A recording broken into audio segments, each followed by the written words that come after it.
Assalamualaikum warahmatullahi wabarakatuh. Kembali lagi bersama saya Asep Rojabi, channel Oya Kulon. Oke, sore ini kita akan berbagi ilmu dan berbagi teknik ya, seputar dunia industri pabrik sepatu ya. Jadi temanya sore ini adalah bagaimana cara dasar mengembangkan diri ya untuk menjadi seorang leader atau seorang pemimpin ya. Langsung saja, langkah yang pertama, Anda harus mengetahui spek ya, proses by proses, dibaca dan dihafalkan. Proses yang pertama, apa saja langkah-langkahnya itu dihafalin sehingga sudah hafal dan sudah diingat di dalam kepala dan tersimpan di memori. Kemudian belajar berpraktek, lihat kondisinya sesuai atau tidak dengan yang spek yang kita baca tadi ya. Terus proses demi proses dibaca SOP-nya atau speknya, urutan demi urutan ya, supaya tersimpan di memori agar mudah diingat dan mudah dihafal ya.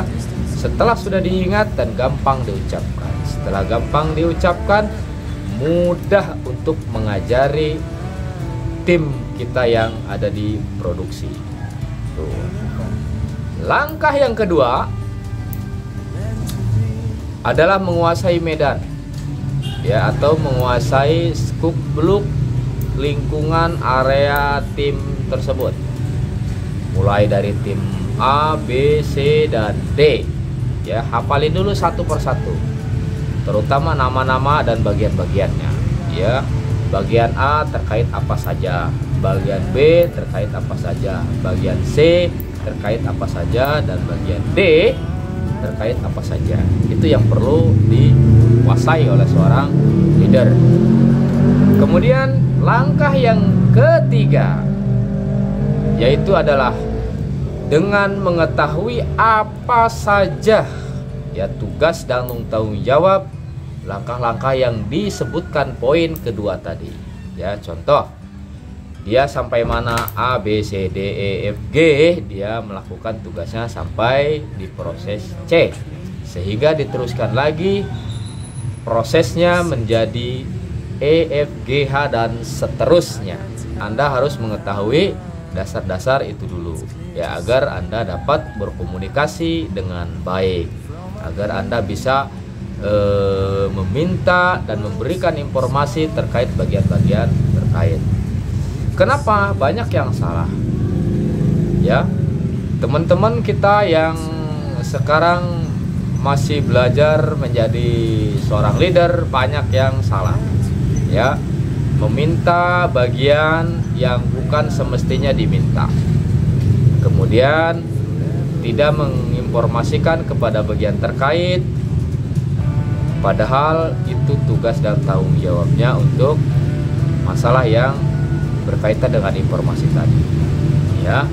Ini harus teliti dan harus benar-benar sesuai ya. Kalau minta piring ya ke dapur ya, kalau mau ganti baju atau mau milih baju ya ke lemari baju gitu ya. Kalau mandi ya ke kamar mandi ya. Adapun ada jalan alternatif, mandi itu bisa di kali ya, bisa lagi turunnya hujan mandi ya. Contoh-contoh kecil lah untuk supaya mudah dipahami tuh. Jadi mintalah pada bagian-bagian yang bertanggung jawab.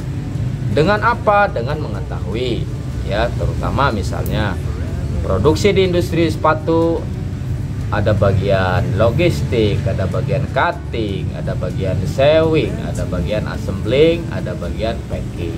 Nah, apa yang Anda butuhkan ya. Kalau misalnya terkait dengan komponen ya mintalah ke bagian cutting ya. Kalau berhubungan dengan material, mintalah ke bagian material, logistik material.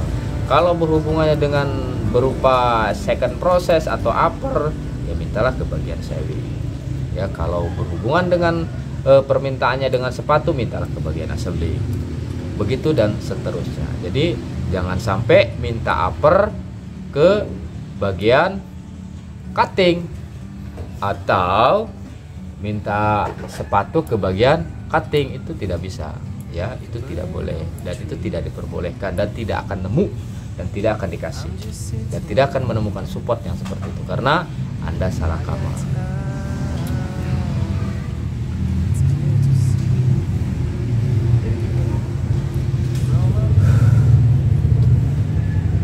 Lanjut yang nomor kedua, yaitu bagaimana cara membuat tim itu menjadi pintar. Ya, ini pintar apa dulu? Ya, kategori pintar yang pertama adalah pintar berproses. Ya, langkah yang pertama adalah bimbing dia, ajari dia, tunggu dia, dan pastikan prosesnya benar. Itu dulu, ya. Terus itu dulu, kalau dia sudah bisa melakukan proses tersebut dengan satu pasangnya bisa bagus, maka pindah ke proses berikutnya. Ajarin lagi proses yang berikutnya sampai dia bisa mengerjakan sendiri, sampai dia bisa menghasilkan satu atau dua pasang dengan mutu yang sudah distandarkan. Terus dan seterusnya. Bagian apa saja, semua bagian begitu. Ya. Kemudian cara yang kedua, bisa dilakukan dengan tier meeting setiap pagi, setiap mau pulang kerja, setiap ada perubahan model, setiap ada isu, setiap ada stop line, atau setiap ada momen-momen penting. Berikanlah edukasi kepada anak buah kita atau tim kita agar dapat menguasai semua masalah dan semua informasi terserap oleh anggota tim kita, supaya dia bisa waspada dan dia lebih berhati-hati lagi. Dari pembelajaran kesalahan tersebut, minimal dia sudah memiliki gambaran bahwa di beberapa hal yang sudah diinformasikan oleh pimpinannya terkait dengan isu tersebut, sehingga nilainya bisa turun angka buruknya, atau minimal angka B grade dan C grade-nya bisa menurun. Ya, Pak, caranya menurunkan B grade bagaimana? Gampang, ya, dengan proses yang saya sebutkan tadi, dari pertama, kedua, dan ketiga, dan awasi terus dan awasi terus. Pak, caranya bagaimana untuk menghilangkan total B grade? Tidak bisa. Anda harus memesan malaikat membantu Anda. Ya, oke. Jadi tidak akan ada proses yang tidak salah, tidak akan ada proses 100% benar, tidak akan ada sepatu yang perfect luar biasa. Ya, pasti ada 1 dan 2, dan itu membutuhkan Anda, dan Anda yang bertanggung jawab, dan Anda yang harus mengawasi. Oke. Itu saja yang dapat saya informasikan. Kurang dan lebihnya saya mohon maaf. Assalamualaikum warahmatullahi wabarakatuh. Selamat berlibur.